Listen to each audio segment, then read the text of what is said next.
অঞ্চলগুলোতে এখন শীতের মৌসুম, হাজার হাজার মানুষ পর্যটক হিসাবে কিন্তু ভ্রমণ করতে যাচ্ছে। 3 ডিসেম্বর হালনাগাদ করা, মানে আজকে হালনাগাদ করা সতর্কবার্তায় বলা হয়েছে, জনাকীর্ণ এলাকা, ধর্মীয় স্থাপনা, রাজনৈতিক সভা, বিভিন্ন সমাবেশ সহ বিভিন্ন জায়গায় এই হামলা হতে পারে।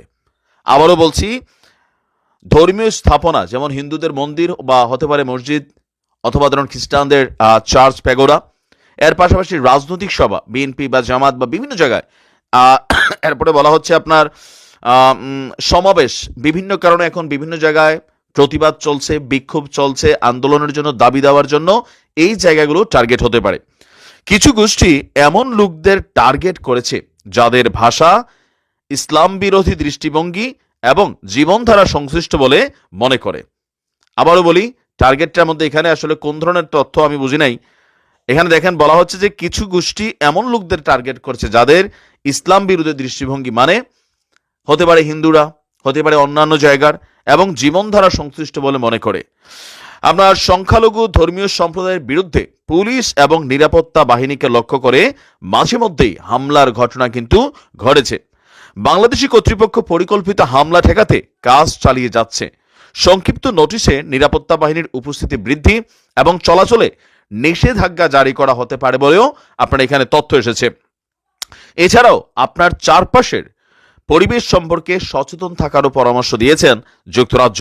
বলা হয়েছে বিশেষ করে পুলিশ স্থাপনাগুলোর আশেপাশে সতর্কতা অবলম্বন করতে হবে, মানে আমাদের থানাগুলো আক্রমণের শিকার হতে পারে।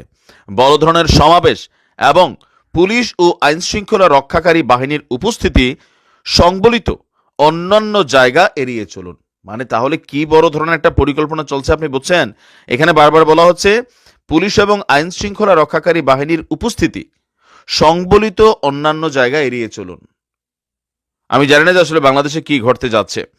রাজনৈতিক পরিস্থিতি প্রসঙ্গে বলা হয়েছে 2024 সালের জুলাই এবং আগস্টে বাংলাদেশে ব্যাপক হারে সহিংসতা হয়, যাতে অনেক মৃত্যু এবং আহত হয়েছে। এদিকে আপনার আজকে সন্ধ্যায় কি বলা হয় যে সার্বিক ভ্রমণে নিরুৎসাহিত কিন্তু করেছে অলরেডি জেলা প্রশাসন। অতিরিক্ত জেলা ম্যাজিস্ট্রেট জুবাইদা আক্তার স্বাক্ষরিত এক বিজ্ঞপ্তিতে এই ঘোষণা দেওয়া হয়েছে। বিষয়টা যারা এখনো শেয়ার করেন নাই, শেয়ার করুন।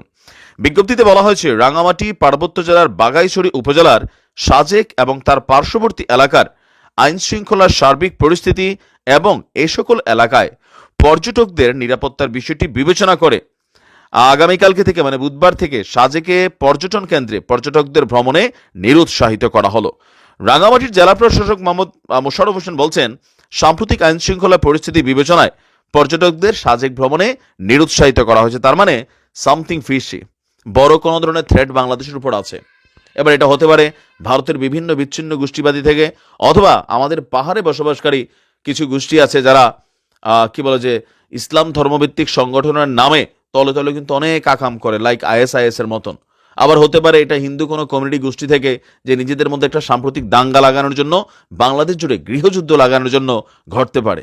আমরা জানি না প্রিয় মাতৃভূমিকে নিয়ে কি চলছে, বাট আমরা বিশ্বাস করি আপনাকে সচেতন থাকতে হবে, সতর্ক থাকতে হবে, আর আইন শৃঙ্খলা বাহিনীকে যে কোনো তথ্য দিয়ে সহযোগিতা করবেন। ভালো থাকুন। আসসালামু আলাইকুম।